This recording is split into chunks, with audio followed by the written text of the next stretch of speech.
У медіа зараз активно обговорюють скандали з новою почесною консулкою України в Домінікані. Сама вона каже, що минуле її ось нью-фотосесії і нью-моделінг не має перешкоджати і ставати на заваді виконанню її посадових обов'язків, але з огляду на те, як люди реагують в соціальних мережах, все-таки диму без вогню не буває.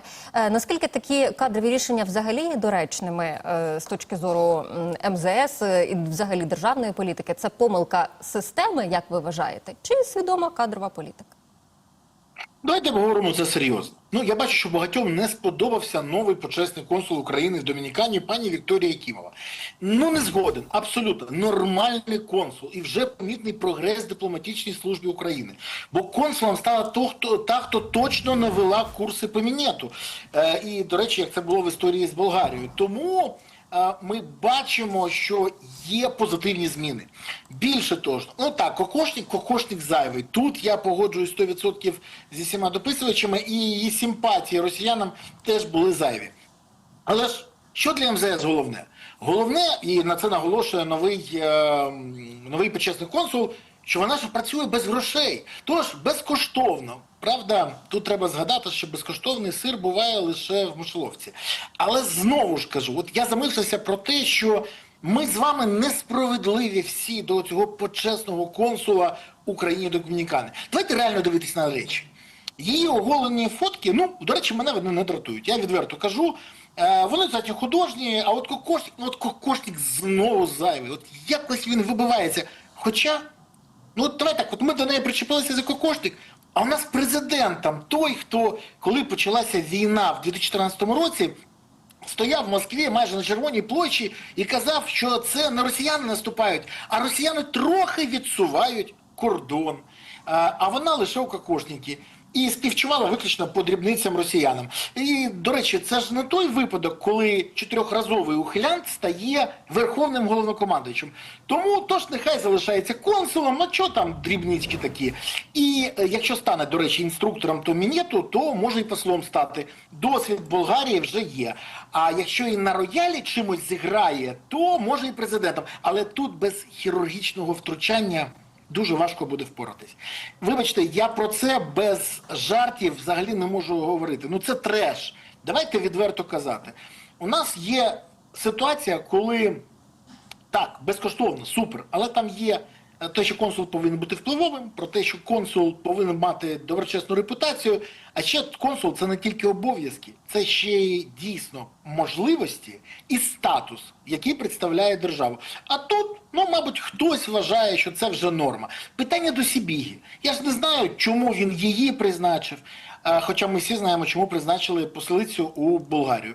Тому ще раз кажу. Я нагадаю, пане Бориславе, заради справедливості, що її вже відсторонили. Там справа, здається, пов'язана з підозрою Єпасенка, але тим не менше, вона кілька років перебувала на посаді. Це ми говоримо про Олесю Ілащук, сексологиню.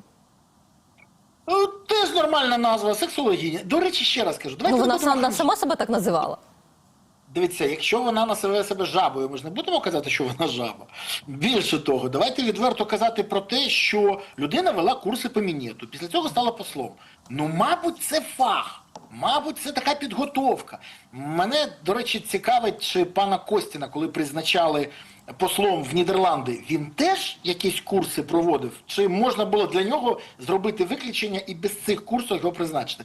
Дивіться, це треш. Це відверто треш. Я звісно, що я сарказмую, але інакше на це дивитися неможливо.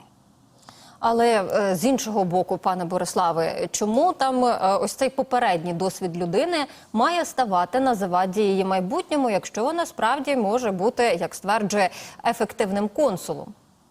Та нічого не може. Дивіться, є така історія, репутація, є її місце в суспільстві, там багато чого є. І от тут є питання, бо коли ви дипломата, або дипломатичного співробітника, або консула, почесного консула, або десь будете залучати, у вас завжди буде перед глазами його бекграунд.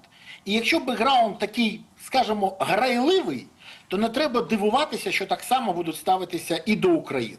Просто і легко. Я, до речі, запитав, дивіться, я ж уважно слідкував взагалі за тим, що відбувається з почесними консулами. Я, наприклад, уважно слідкував за тим, що відбувалося з почесними консулами в Ізраїлі, де скандал, там конкуренція неймовірна була. І через історію з почесними консулами, і те, що посол вирішив погратися в цю історію, він не став послом у Німеччини, а навколо нього вибухнув неймовірний корупційний скандал. І це так, для розуміння. І таких історій багато. Почесний консул, коли хтось намагається сказати, що це просто звання, це брехня. Це справді статус, і це не тільки дипломатичні номери, а також офіс, який має право представництва. До речі, почесний консул повинен за власний кошт відкривати ці представництва. Там є ще багато цікавих моментів, за які б'ються. І конкуренція навколо почесного консульства завжди є, була і буде. Бо є можливості. Тому, ще раз, вона може бути ким завгодно. Україна – країна можливостей. Але дивіться, мені здається, що коли відбуваються подібні історії з кокошником, з тим, що вона там писала щось, шкода їй була росіян, у яких пішли бренди з Росії, ще щось. Це про підходи, це про погляди, це про багато іншого. Ще раз, в неї чудові фотки. Вона каже, що вона займається моделінгом. Хай займається моделінгом, їй ніхто не заважає. Але вона повинна розуміти, що деякі історії можуть заважати сприймати її серйозно. До речі, порнозірки ставали депутатками. Всі пам'ятають Чичоліну. Зараз якась депутатка, якщо я не помиляюсь, в Латинській Америці, депутатка, кандидатка, хоче стати. Теж відома порнозірка. Це ніхто не зває. Якщо суспільство на це готове, воно приймає це. Я, наприклад, прийняти це не хочу, не готовий. Хоча як модель, гаразд, вона супер. А от як представник України, в мене до цього питання. Але ще раз кажу, як ми можемо до неї ставити претензії, коли у нас Зеленський виступав на Червоній площі і чотирьохразовий ухилян? Давайте так. Або хрестик треба зняти, або трусики надягнути. До речі, в її випадку теж. Пане Бориславе, ви сказали про репутацію і місце в суспільстві. Мабуть, це так само має екстраполюватися і на народних депутатів. Тут ми підходимо 100%. до історії із «Слугою народу» Юрієм Корявченковим, якого помітили в Іспанії, до того ж неодноразово. І в цьому такому інтерв'ю, чи не інтерв'ю, так би мовити, Михайлу Ткачу, він сказав, якщо вас так цікавить, мій там список відряджень, ви можете дізнатися про це у Верховній Раді. Але факт тому, що в парламенті якраз таки відмовили журналістам в інформації, посилаючись на воєнний стан і службову таємницю. А чи справді може воєнний стан слугувати ось таким виправданням стосовно засекречення службових відряджень і відпусток народних депутатів? Дивіться. Давайте так, нам де юре чи де факто, тому що це різні речі. Якщо де юре, так можна.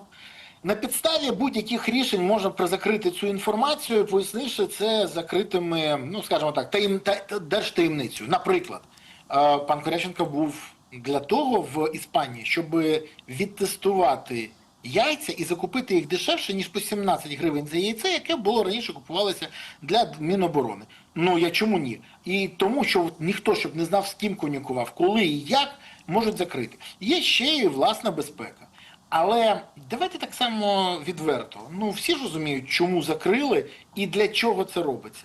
Тому тут звичайна історія, звичайна, яка нічого не змінює взагалі в ставленні до депутатів.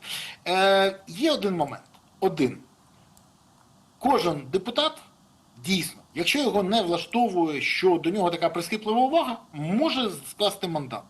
Скласти його і піти. Або погоджуватися, що до нього така увага. Все, інших варіантів нема. Так було і за мою каденцію. Так буде і після цієї каденції. Так у Верховній Раді ж не відпускають, нормально. Пане Бориславе. Там же ж нібито 30-40 депутатів, які втомилися, а їх не відпускають. Почекайте. Це знову де юре чи де факто. Давайте хай вони подадуть ці заяви. Хай вони подадуть. Бо вони якось готові подати, але так, щоб коли вони стануть не депутатами, щоб їх не чіпало НАБУ. А тут так не буває. Тобто, якщо ти під час свого депутатства займався корупційними справами, хабарництвом, незаконним лобізмом, незаконним збагаченням, то не дивуйся, що тобою будуть займатися і далі. А у нас депутати, які хочуть скласти повноваження, хочуть щоб їх потім не чіпали. Вони ж чому хочуть піти? Тому що поки вони депутати, вони і схемами вже не можуть займатися, бо НАБУ за ними слідкує. І хочуть, що якщо підуть, щоб їх не чіпали. Це ж дуже цікава ситуація. Але ж дивіться, як показово. Юрія Корявченкова допитували в НАБУ, і після цього він собі спокійнісінько виїхав до Іспанії. Значить, повернувся, правда, але ж. у НАБУ до Корявченкова питань немає. Бо інакше б вони обмежили виїзд і не дали би виїхати, як Галущенка. Я ж кажу, є де юре, є де факто. Питання в тому, що НАБУ дозволяє виїзд. Може, до речі, Юрій співпрацює так зі слідством, що якраз дає ті покази, які потрібні. Ми ж не знаємо. Може, він якраз агент під підкриттям НАБУ. А звідки ми знаємо з вами? Але якщо НАБУ не вважає, що він може втікти, вони дають йому право на виїзд. І ми бачимо, що ніяких заборон немає. До речі, НАБУ так само не бачить можливості для себе дати підозру Єрмаку. А оце багато запитань, тому що знайти причини для обшуку вони мають, причини для обшуку його водія вони мають, а причини для вручення підозри в корупції не мають. Теж дивний збіг обставин, але це вирішувати НАБУ. І ще раз кажу, їм потім відповідати, тому що з часом буде аудит, який покаже, чи все було згідно процесуальних норм і чи все було згідно юридичної логіки. Це знову з часом. Повертаючись до пана Корявченкова, хочу сказати. Дивіться, в будь-якому випадку краще було б для всіх, щоб ніхто не робив таємницю з його виїзду. Бо цим тільки ще більше підіграються всі ці ситуації. Але влада обрала саме такий варіант. І тепер люди те, що не знають, будуть дофантазовувати. Люди будуть придумувати собі. А там може дійти до чого завгодно. Тому, якщо влада не може зрозуміти, чому до неї така кількість претензій, так вона це зробила самостійно. І от це черговий раз тільки доводить те, що ми бачимо. Ще раз кажу. НАБУ дозволила? Питання в разі чого до НАБУ. Всі інші питання до Верховної Ради. Бо якось дивно, до опозиційних депутатів ніякої таємниці немає. І інформація по них постійно з'являється в анонімних телеграм-каналах. А по представнику влади питання є. Дивна ситуація, правда? Більш ніж, пане Бориславе, ще одне дуже важливе питання, яке стосується нашої обороноздатності, тому що президент Зеленський заявив про те, що виробники перехоплювачів намагалися виходити на зовнішні ринки, так би мовити, за спиною держави. Як ви би це прокоментували? Це, можливо, більше схоже на спробу бізнесу вижити, чи все-таки це реальна загроза нашій національній безпеці? Я тільки не зрозумів, він коли казав про ці 10 заводів, це було погано чи добре? Що вижили без інвестнянь, без допомоги Міндіча чи Єрмака, без підтримки з боку потужних і незламних офісних лідерів. Бо мені здається, це навпаки добре. І ще одне, а чому, наприклад, Фаєрпойнту можна робити завод в Данії, а іншим не можна? Вас це не дивує, наприклад? А чому, наприклад, Ренметал заявив про те, що буде робити і в Україні, і в Німеччині одночасно завод? В Німеччині він побудував в кінці серпня минулого року, відкрив. І це найбільший завод зараз по виробництву в Європі. Найбільший. А в Україні тільки 12 вересня Шмигаль тоді ще заявив, що нарешті, 12 вересня, виділили землю для цього заводу. До речі, він ще досі не побудований, тому що не дають йому його будувати. Це, до речі, про бізнес в Україні. Бо наш президент хоче, щоб все йшло через нього. І бізнес, і піар, і все інше. Бо він, як та, знаєте, собака, що сидить на сіні, вона сама не може з'їсти, але кусає і гавкає на всіх. А він що хоче, щоб всі йшли через одне вікно, а вікно буде яке? Фаєрпойнтом чи якесь інше? Ну просто цікаво. І ще одна історія. От я поговорив з декількома гравцями на ринку дронів. І вони мені кажуть: Бориславе, дивись, Зеленський опікується тими компаніями, які займаються мідлстрайками і діпстрайками. Середньої і великої. Це якраз Фаєрпойнт. Він ніколи не ліз у ці збиття. Там Міша Фьодоров.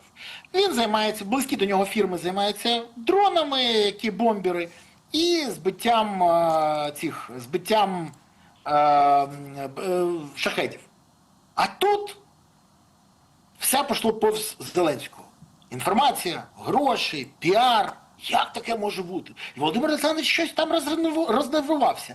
Але тут нічого дивного не може, по-перше, людина, яка зарегулювала все, що можна, під себе дивуватися такій ситуації. Не повинна людина, при якій зараз в країні СБУшники-мільйонери, прокурори з псевдоінвалідністю, судді, які на гачку всіх, від ДБР і БЕП до НАБУ, приймають рішення по команді з офісу. Не може такого бути, що бізнес, який не може захистити свої інтереси, хотів би і далі залишатися під контролем оцієї системи. Тому бізнес намагається так будувати щось за кордоном. Більше того, в правових умовах, які б не змінювались по бажанню царя. От і все. І ще одне. Малесеньке уточнення. Наш президент збрехав. Нема 10 заводів. Немає. І 5 немає. А є 3 лінії зборки, що теж мені підтвердили гравці цього ринку. 3 лінії зборки, які збирають на базі українських технологій китайські комплектуючі. Через що, щоб всі теж розуміли, не дуже можуть конкурувати, але зараз це, мабуть, найкращий варіант для нас.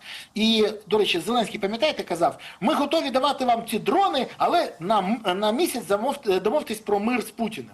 Що сталося? Йому у скроні покрутили і сказали, сиди далі зі своїми дронами. Далі він сказав, а ми хочемо на таких умовах, а на таких. Що зараз? Україна не заключила жодного контракту. І коли хтось мені каже, ну от же він поїхав в Саудівську Аравію, Об'єднані Арабські Емірати, там щось підписав. Хочу всім нагадати, і вам теж. Зеленський підписав 28 безпекових угод, включаючи Андору, Албанію і Ліхтенштейн. Як Україна отримала безпекові угоди? Ну, він же підписав, так і тут. Всі ми відповідь знаємо на це питання.